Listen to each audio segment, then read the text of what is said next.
one of the Mhm. things I'd always been very into studying emotional intelligence when it comes specifically to leaders and leadership. And that was kind of Mhm. really my lane in it. And the more I've really been looking at it in the last few years, I realize how important it is, not just for leaders, because it does. I mean, the higher you go in the organization, the more important having a solid foundation EQ is.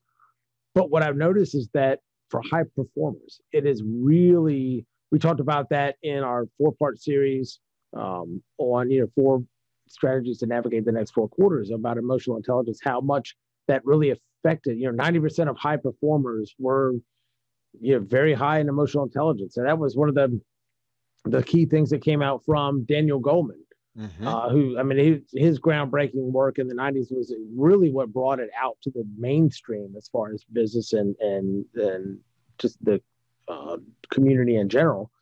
But he talked about in his research that 90% of the difference between star performers and average performers in the workplace was related to EQ. And Yes. that just blew my mind. I'm like, so it's not just a matter of talk about the roles that emotions play in conflict resolution and collaboration and innovation and other key successful things in the culture. How important is it to have people in your organization that are good at conflict resolution and collaboration and innovation? I mean, how important is that to your organization?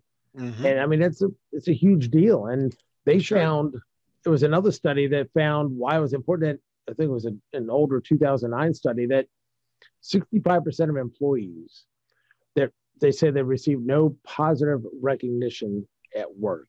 And where that really hurts is how that can make a difference between a disgruntled, low performing workforce and one that is, high performing, balanced, and productive. And I Mhm. think really EQ makes the difference because there's a lot of statistical research linking, employee engagement levels and productivity. Well, Yes. this is something that is, they say 65% are receiving no positive recognition.